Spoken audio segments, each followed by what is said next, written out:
O tema que eu proponho conversar com vocês é muito propício para o que está acontecendo exatamente no momento aqui no Brasil, devido à pandemia, devido ao desemprego, devido às doenças que nós temos, a má administração, e pesa muito sobre nós, sobre o assunto da caridade. Nós, como espíritas, segundo o lema que o nosso querido Kardec deu, fora da caridade não há salvação. Não só para nós, mas também para as outras pessoas, para aqueles que precisam da nossa assistência. É muito importante a gente entender a caridade, como pode ser, porque o maior exemplo que nós temos de caridade, na realidade, foi citado por Jesus, na parábola do samaritano, onde o samaritano atende um caminheiro que foi assaltado, está machucado, e ele, sendo de Samaria, atende a um judeu. Quer dizer, não existindo ainda aquela amizade, porque os dois eram inimigos. E o pior de tudo que aconteceu é que antes passou o sacerdote e passou o levita. Olharam e não entenderam, ou não atenderam. E é muito bom que a gente vá entendendo disso aí também, que vamos fazer um retrospecto. O que é o significado da caridade para nós? Como que nós podemos entender a caridade? Jesus, no seu segundo mandamento, vem nos mostrar ser essa a principal diretriz para a nossa caminhada terrena. Ao nos dizer, amarás ao próximo como a ti mesmo, e fazendo tudo o que gostaria que fizesse a ti. Então isso é uma coisa que nós temos que pensar direitinho. Vejam como Jesus fala as coisas. Amarás como o próximo como a ti. Eu faço a pergunta, nós nos amamos? Nós normalmente estamos nos amando? Porque nós só vamos poder amar o próximo se nós soubermos nos amar. Se nós pudermos saber trabalhar. Se nós tivermos a condição de entender bem a mensagem de Jesus. Então, esse é o principal momento que nós temos que entender nessa mensagem de Jesus. Ama-se a si mesmo, aprenda, se cuide, prepare-se. E você assim vai saber entender a necessidade do seu próximo. No livro dos Espíritos, na questão 886, Kardec pergunta aos Espíritos qual o verdadeiro sentido da palavra caridade. Como a entendia Jesus? Nós normalmente falamos que é o BIP, que é mais conhecido, ou seja, benevolência para com todos, indulgência para com as imperfeições alheias e perdão das ofensas. Ou seja, como vamos atender ao nosso próximo? Eu simplesmente vou lá, vejo e não entendo o que ele quer? Será que eu sei entender o modo dele viver? Isso é uma questão que nós temos que aprender, que temos que saber fazer. Entender que ele é uma pessoa que está aqui encarnada para aprender assim como nós. Então eu tenho que ter indulgência. E eu sendo benevolente, sabendo recebê-lo, eu vou saber entender o que ele quer. E se ele me ofendeu, eu tenho que saber muito bem perdoar. Mas perdoar é fácil? Não. Perdoar não é fácil. Mas no momento em que eu perdoo aquele que me ofendeu, eu me liberto. Eu me liberto do problema. Porque o problema fica exatamente com quem me ofendeu. Porque a culpa é dele. Eu me libertei, eu esqueci a mágoa que eu tenho. porque ele vai ter que responder futuramente pelo mal que ele fez. Então eu fico puro, posso trabalhar. Então eu tenho que aprender também a dar o perdão. Por isso que Jesus nos fala para poder. No Evangelho, nós vamos encontrar na questão seguinte, que existe nesse mesmo capítulo, a observação de Adolfo, bispo de Alger, lá em Bordeaux. Ele tem uma frase que nos deixa muito contentes em entender o que é o modo dele falar. Quando ele fala caridade, palavra sublime que resume todas as virtudes. Todas as virtudes. Eu sou bom, eu sou brilhante, eu sei fazer tudo isso. E que deve conduzir os povos à felicidade. A falta de crença, a falta de assistência, a falta de amor que existe hoje no mundo, é que causam todos esses transtornos que nós estamos passando, que nós estamos vendo. Se entendermos a doença que nós estamos vivendo, enfrentando agora, o Covid, nós vamos ver que ela veio nos mostrar que é necessário que o mundo todo se una no bem. Porque ela não veio em determinada região, ela veio para o todo. Ela veio para significar para muita gente, para mudar atitudes. Então, os povos para a felicidade, o dia que o amor voltar a reinar. Então, a caridade vai ter as mais diversas definições. Emmanuel, no seu livro Caridade, nos fala: caridade é um talento de luz acessível a todos. Brilha entre ricos e pobres. Ou seja, eu não preciso ser rico para poder fazer a caridade. Cultos e incultos. Precisa saber, preciso estar estudando, preciso ler, expert em falar? Não. Aparece em toda parte, destaca-se em todos os climas e sugere engrandecimento em todos os lugares. Ou seja, aonde houver a caridade, o bem está reinando. Aí é que nós vamos ver esse meio será feliz. Quantas vezes a gente entra na casa de uma pessoa que tem onde existe a briga, onde existe aquela ofensa, e nós mesmos sentimos assim, um ambiente pesado. Por quê? Falta muitas vezes o amor. Nós que trabalhamos com espiritismos e somos convidados a permanecer, a levar em frente uma caridade, um apoio, uma palavra de conforto, nós sentimos isso. Então, o que Emmanuel diz para nós é isso. É o talento da oportunidade, sempre valioso e sempre o mesmo. Na leitura foi dito, a oportunidade que nós temos de fazer o bem, de saber atender o próximo. É isso que nós vemos na corrente da vida incessante das horas. Então é isso que nós temos que aprender, que nós temos que ver. Emmanuel sempre nos dá essas dicas. Como sempre, é o melhor livro que a gente lê. Um livro de Emmanuel dá um estudo muito grande para a gente poder fazer. O amor de Deus ao próximo é a caridade que está sendo o dicionário.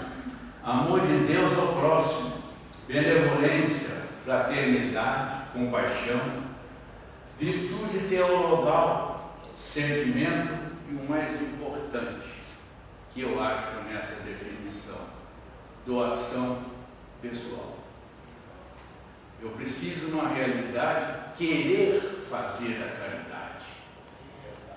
Eu não posso fazer a caridade porque eu trabalho na casa espírita e mandar fazer a caridade. Não, eu quero fazer a caridade. É a doação. Se eu não me dou, não vai ter força, não vai ter condição. Aquela visita que eu faço a uma casa não tem significado. Por quê? Se nós seguirmos tudo isso que foi falado, nós vamos ver que é a maior virtude para atingir o objetivo final do nosso crescimento. É seguir exatamente o aprendizado e colocá-lo em prática. Significa o quê? Saber visitar, saber fazer. Essa aplicação na realidade, do que nós fazemos da caridade, ela vai nos definir o que temos que fazer. Eu sei que eu tenho que fazer uma visita, mas que tipo de visita que eu vou fazer? Qual é o atendimento que eu vou fazer? Eu preciso saber se é só uma visita material. Se eu vou fazer uma doação material, comprei uma cesta básica, chego lá e vou dar a cesta básica, está aqui a cesta básica. Ou se é moral, a família está desesperada, está fazendo, o que eu faço? Eu preciso saber como eu vou. Essa é a situação que eu tenho que entender o que eu vou fazer. Como eu vou fazer. O que eu preciso levar, o que eu preciso sentir. É o que temos que pensar, mas tem momentos que são feitos as duas coisas. Tem momentos que eu tenho que levar a cesta e tenho que ver as casas como estão. Eu tenho que ver como as pessoas estão reagindo, qual a sensibilidade que eles têm, as necessidades que eles têm. Não adianta eu chegar e dar uma cesta, olha, ó, vocês estão assim, então vai lá para tal lugar que você se cura. Não, eu preciso ter uma palavra. Eu preciso saber o que dizer, saber o que fazer. Então é muito importante eu interpretar antes aonde eu vou, para ir preparado. É o que eu falei antes, é a doação pessoal. Eu tenho que saber como eu vou chegar lá, para que eu vou lá. Essa é a coisa que nós temos que fazer. Porque a caridade moral, aparentemente, é a mais simples que a gente pode fazer. Imaginamos levar uma cesta básica, como eu falei, chegamos lá e entregamos. Não nos interessamos, não falamos nada, não falamos um bom dia, não falamos um boa tarde, não falamos nada. Chegamos. Elas precisam estar sempre acompanhadas de sentimentos fraternos. Senão não tem significado. Precisa haver um contato pessoal entre o doador e aquele que está sendo atendido. Isso é o que a gente precisa fazer. Porque não adianta a caridade moral. Eu dou esmola, sempre que me pede eu dou esmola. Será que é isso que ele quer? Eu vou contar para vocês uma situação que aconteceu aqui comigo, aqui perto do hotel, aquele hotel San Diego, não, que tem ali, San Diego. Tem ali, eu estava descendo, meu carro, e a gente vai fazendo aquilo normalmente, estou vendo um rapaz subir. E é normal, todo mundo, lá vem o pedinte, né? Todo mundo, dedinho foi para o vidro subir.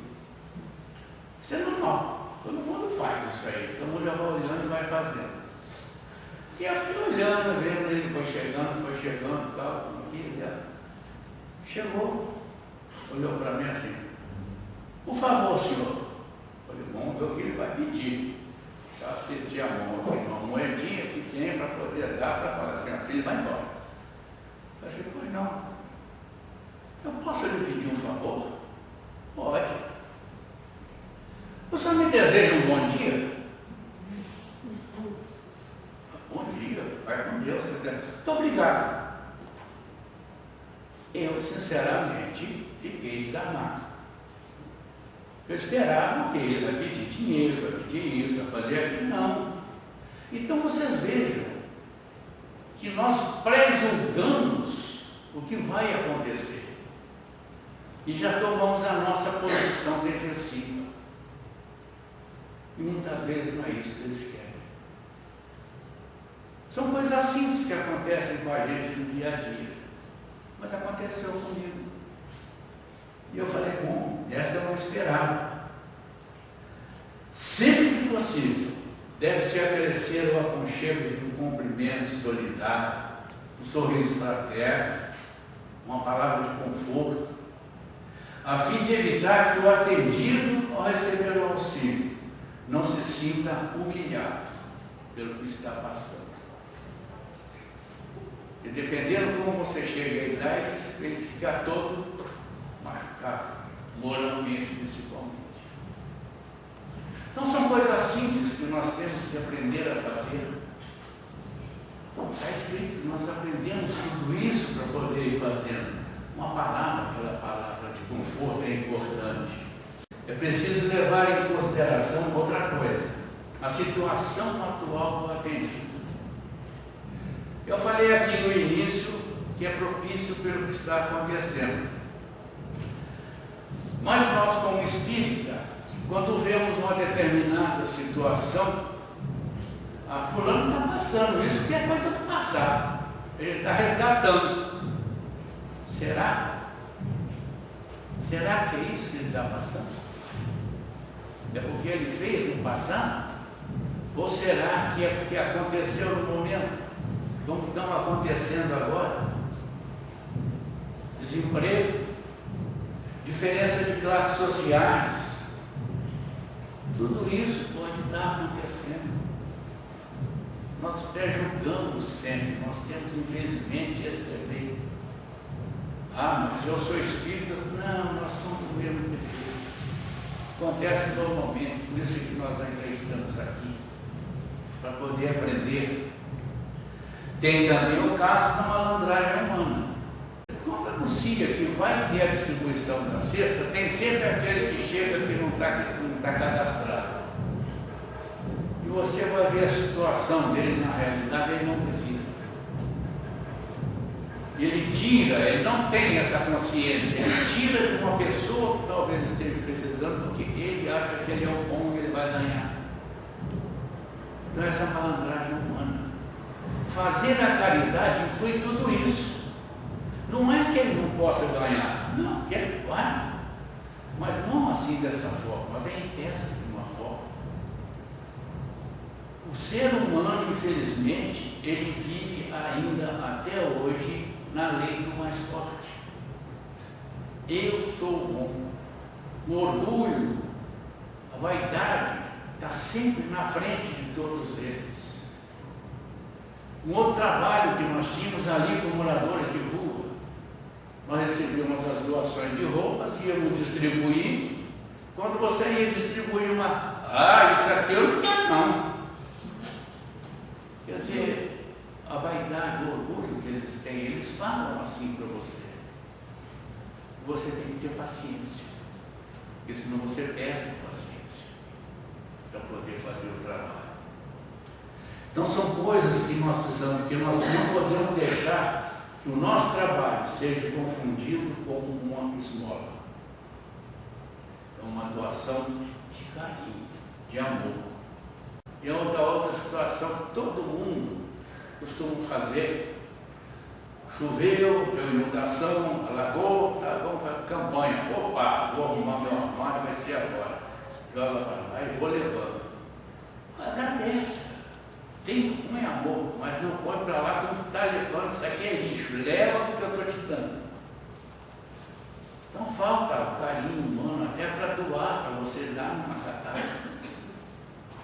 Empresas, então, fazem distribuições de muita coisa, com o sentido de quê? Descontar níveis fiscais. Eu trabalhei na indústria há muito tempo e sei como funciona muita coisa. Porque vai dar. Porque é uma coisa que está no homem, está no ser humano. Ele acha que ele tem que fazer assim. Ele não julga, ele não ajuda porque ele é bom. Não posso generalizar, hein? Por favor. Não encare isso como generalização.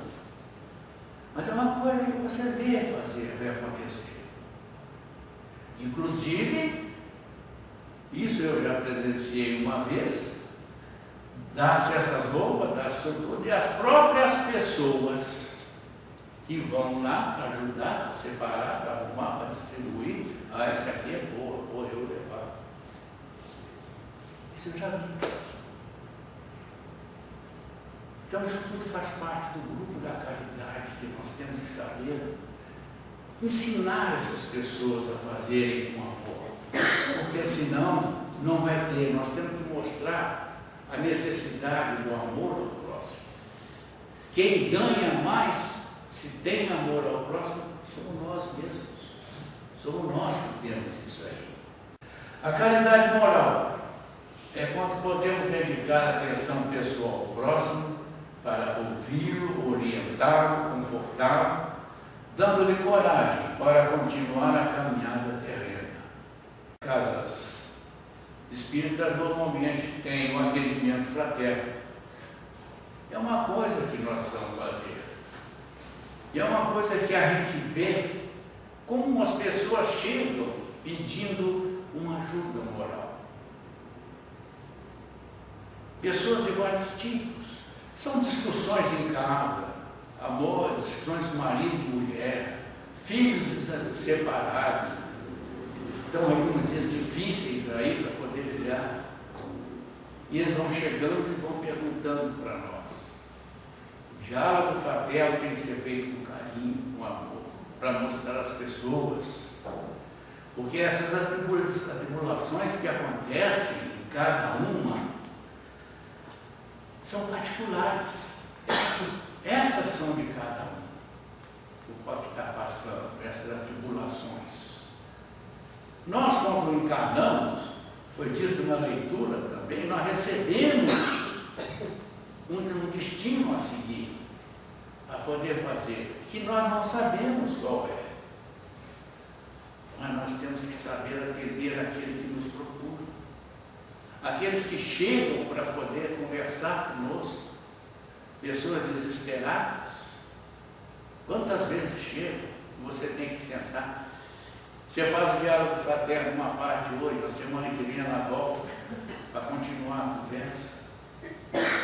Ou então você às vezes tem que se deslocar para poder conversar, porque está tão desesperado que naquele momento ele precisa de outro atendimento. E agora é atendimento fraterno, é a caridade moral que nós temos que ter. Saber estender a mão. Quantas vezes nós temos que ir à casa das pessoas para poder ajudar, as visitas fraternas, para poder animar a pessoa que está adoentada, está precisando de uma ajuda. Nós precisamos ir para poder ajudar. Esse é o nosso trabalho com o espírito daquele que quer. Porque, como diz, o bom espírito será julgado pelas suas ações. Então nós temos que saber trabalhar, mas trabalhar com carinho, com amor, com dedicação. As aflições dessas pessoas, muitas vezes, em desespero, podem estar sendo motivadas pelo que eu já falei, questões pessoais, familiares, trabalhistas, físicas. Elas precisam encontrar uma pessoa que tenha uma palavra de consolo. São coisas que nós precisamos, nós mesmos, muitas vezes procuramos alguém para nos ajudar, para nos dar força, para continuar na caminhada. Senão nós não vamos ter condições de enfrentar tudo. Assim sendo, nós e as casas espíritas devemos estar preparados para esses atendimentos. Mas para isso é necessário que estejamos atentos às nossas próprias condições físicas, morais e sentimentais. É o que eu falei. O espírita, ele é julgado pelas suas ações. Então eu preciso estar enquadrado dentro disso. Eu tenho respeito, eu obedeço as coisas, eu sei fazer. Qual a minha atenção para o meu próximo? O meu vizinho está precisando, como eu faço? Geralmente o vizinho nós sempre brigamos. É um chato. Lá vem aquele cara. Lá vem ele aqui reclamar. Sempre. nós nunca temos aquele momento de atender que você possa ser útil. É uma coisa comum que acontece na nossa vida, é o nosso dia a dia, nos pegam em momentos difíceis, quando batem a porta, pedindo alguma coisa, mas nessa hora que vem, não tem outro horário para passar. Como vai passar? Ele está precisando, ele não sabe o que nós temos. Então são coisas que nós temos que pensar. Então nós espíritas devemos estar preparados para esses atendimentos. Não adianta nós querermos fugir do nosso livro dos Espíritos. Lá nos diz tudo o que nós temos que fazer. Lá nos mostra exatamente como estamos aqui, o que precisamos fazer. É preciso treinar as nossas capacidades de saber calar as ofensas recebidas. Será que nós sabemos? De ouvir calúnias e fofocas. E aí? Fofoca é uma coisa que pode derrubar uma pessoa. Eu já vi casos de pessoas que a fofoca começou, difamou-se a pessoa e a pessoa chegou ao ponto de suicídio. Então, gente, são coisas difíceis. São coisas que nós temos que saber. Eu ouvi uma fofoca, vamos usar os 3 livros. Os livros de Sócrates. Isso me interessa? A pessoa que te falou merece crédito? Então não me fala. Os 3 livros são importantes de nós sabermos julgar, para nós sabermos caminhar e sabermos o que fazer. Porque precisamos saber, como eu já falei, não julgar o próximo. É um defeito grande que nós temos. Quando nós vemos, nós já falamos. Que está embutido em nós. E são coisas que nós temos.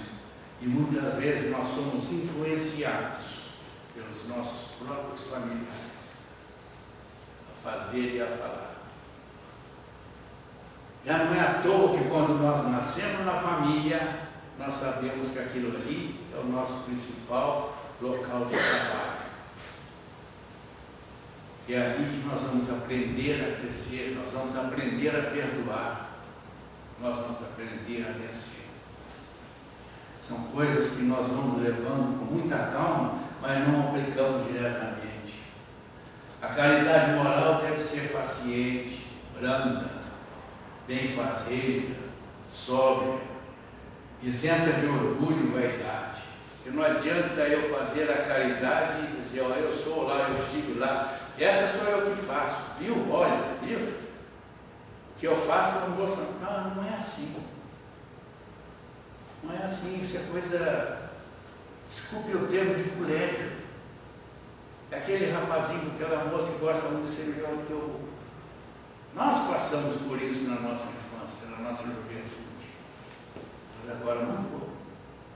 Nós temos que ter a cabeça para poder pensar, cabeça para poder agir. E o próximo moralmente desamparado, temos que evitar situações de desânimo, de violência, nostalgia. Nostalgia é outra coisa. Quem vive do passado traz problemas. Nós temos que saber dizer para a pessoa, mas morreu, eu tenho isso aqui, porque ele mostra a realidade daquilo. Isso é um bem material. Porque a nostalgia é o primeiro passo para você entrar na melancolia. A pessoa automaticamente na nostalgia começa a se isolar. Não demora muito, está na melancolia, não quer sair de casa porque não está bem, não sei o que tem lá, o que eu vou fazer, não sei o que tem lá, para no final entra na depressão. E aí a depressão é um passo final, talvez, para o suicídio. Ou então para o vício dos medicamentos. Os medicamentos são fortes, a pessoa se acostuma com aquilo e fica uma pessoa que você olha depois, está lá paradona, assim, olhando. Por quê? Excesso de medicamentos pela depressão. Então são coisas que foram. Porque inclusive as pessoas que se deixam entrar na melancolia, na depressão, não têm fé. São aqueles que não acreditam no Pai, não acreditam em Jesus. Não acreditam que existe alguém nos mostrando a verdade. Por quê? Até a melancolia, o espírito está sentindo. O espírito sente o problema. E ele, internamente, ele quer melhorar e não consegue. Porque o físico está como parei para entrar na depressão, que é um bem, é um mal físico. Então são coisas que nós temos que saber viver para poder ver se tiramos as pessoas dessa situação. É a nossa caridade, é o nosso amor, é a caridade moral que tem que fazer isso. Um outro detalhe que nós temos, que acontece normalmente, e que um termo que é usado errado, que já está sendo discutido há muito tempo, é quando vamos fazer uma visita a uma casa simples e dizemos que é uma casa humilde. Não é uma casa humilde, é uma casa pobre. Existe uma diferença entre pobre e humilde. Humilde é uma virtude. Humilde é quando eu reconheço as minhas faltas, as minhas culpas, quando eu me reconheço errado. Eu sou virtuoso quando eu sei perdoar porque eu reconheci os meus erros. Pobreza é uma condição transitória, momentânea, que está vivendo exatamente como uma prova para poder vencer aquela etapa da vida, para poder aprender ali, que provavelmente deve ter um outro tipo de vida passada que colocou naquela posição. Então precisamos ver. Quantas vezes chegamos em casa, as pessoas pobres, e chegamos e começamos a conversar, e o orgulho está na cara deles. Mas isso aí que o Senhor trouxe para mim, logo essa sexta, quantas vezes? Tem isso também. Então, essa é a virtude, saber usar o termo. Ele é humilde porque ele reconhece que está assim com a coisa, ou ele é humilde porque eu acho que ele é pobre? Precisamos julgar as duas coisas quando se usa esse termo. Eu vou visitar uma casa humilde, ou é uma casa pobre? Pensem. Pensem que vocês vão achar as respostas para vocês entenderem isso. A falta da caridade, isso aqui é um outro fator que nós estamos convivendo com ele no momento. Não só aqui no Brasil, mas principalmente no mundo.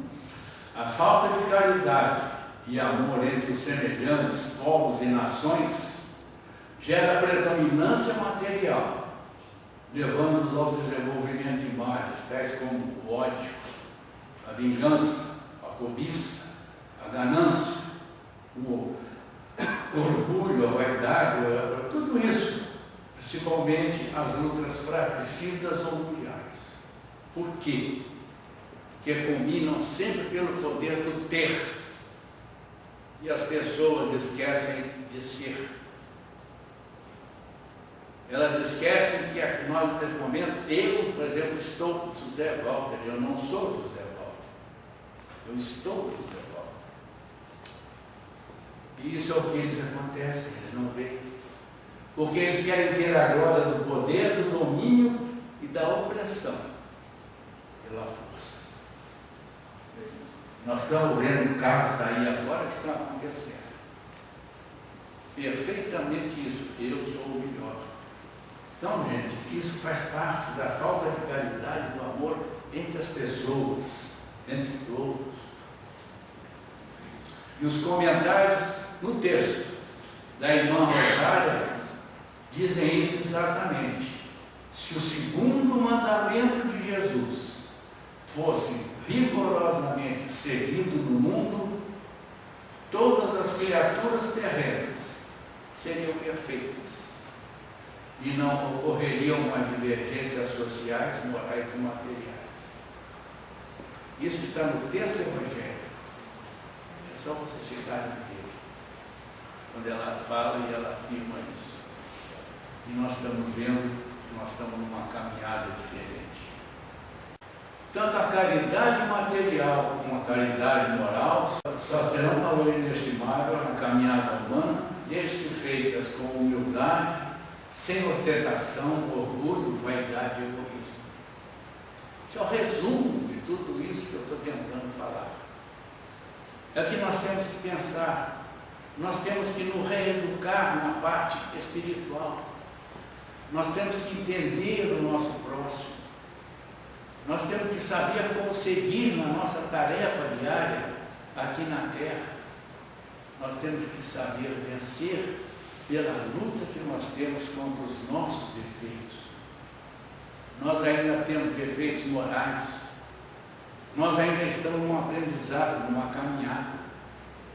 Então é necessário que nós saibamos estender a mão ao próximo, que nós saibamos entender o nosso próximo, que saibamos seguir na caminhada com ele. Eles é que vão nos ajudar. O meu inimigo é aquele que vai me dar força de poder vencer. Sem ele eu não sou nada. Eu preciso aprender a perdoar, como eu disse no início, como Jesus definiu, beneficência para poder entender a ele, para poder entender, para poder vencer. Eu preciso mostrar o bem para ele. Eu preciso entender os defeitos dele. Que ele, como eu, é um erro. Ele erra porque eu erro também. Então nós temos que viver, nós precisamos das pessoas para vivermos juntos, para podermos entender o que nós temos que fazer. É isso que o Evangelho traz para nós. São esses ensinamentos. Os livros que nós temos para ver, as mensagens que recebemos, os exemplos que vemos, são isso que nós temos que entender para poder vencer. Caridade material precisa. Caridade moral precisa, é necessária. Mas não trabalhar simplesmente pelo orgulho, pela vaidade, mas trabalhar com aquilo que nós precisamos ter dentro de nós, o amor verdadeiro, o sentimento de amor. Que essa é a verdadeira pesquisa que nós temos que fazer, porque senão nós não vamos atingir o nosso objetivo. Como diz Kardec, fora da caridade não há salvação. E a salvação, como eu já disse, não é só nossa. Nós temos que levar o nosso irmão também na salvação. Porque quando vamos fazer a visita, não quer dizer que temos que falar só materialmente. Nós temos que fazer e mostrar a existência de Deus. Mostrar que aquilo que nós estamos fazendo não é por nosso orgulho e vaidade, é para ajudar. Para que ele se sinta que ele está sendo amparado, não que ele está sendo julgado, não que ele está sendo imprimido. Imprimido ele já está, prensado ele já está. Se nós pegarmos o que nós ouvimos na televisão, que nós vemos as situações acontecendo aqui, a pobreza aumentando, o nível de pobreza é cada vez maior. Só Deus poderá nos ajudar.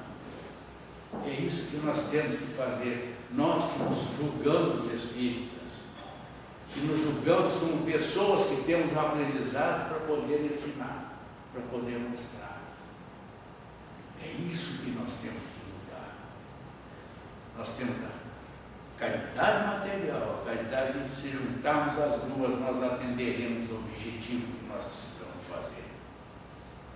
É isso que eu sinto, é isso que eu acho que precisamos.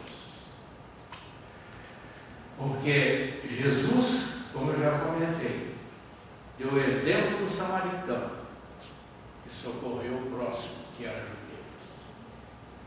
Esse foi o exemplo, a parábola de Jesus. Porque se nós pegarmos todas as parábolas, nós sempre vamos encontrar alguma coisa que vai trazer junto a caridade, para a gente poder fazer. a respeito de um acontecimento que está lá, está na arte do Chico, no seu livro Presente de Vida, que foi feita pelo Hilário Silva, no século ainda passado, logo no início, quando começou o Espiritismo no Brasil. E ele diz o seguinte: isso para mim é uma das maiores confortos que a gente vê para poder entender a caridade com paciência e abnegação. A doente se queixava em desespero a Anália Franco, que a velava no leito e lhe perguntou: permita que eu leia para o seu reconforto um pequeno trecho de Allan Kardec? E ela gritou: Deus me livre! Gritou a enferma, cuspindo-lhe aos pés. Ainda assim, as mãos abnegadas de Anália continuaram ajeitando os lençóis. Quero água, exigiu a doente. A amiga trouxe-lhe água pura e fresca. De copo às mãos, a enferma, num ímpeto, atirou-lhe todo o líquido à face, vociferando: água imunda? Como se atreve a tanto? Quero outra. Paciente e humilde, Anália enxugou o rosto molhado e em seguida trouxe mais água. Quero chá.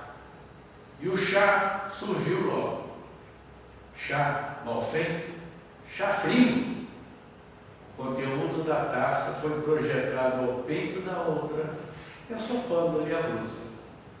Traga chá quente. Foi a ordem obedecida. Você aceita agora o remédio? Indagou Anália. Que venha depressa. Contudo, ao tomar a poção, a dama inconformada agarra a colher e vibra um golpe no braço da amiga. Surge um pequeno ferimento, mostrando sangue, e a enferma cai em crise de lágrimas. Chora, chora, e depois diz: Anália, se a religião espírita que você abraçou é o que lhe ensina a me suportar com tanta calma, leia o que quiser.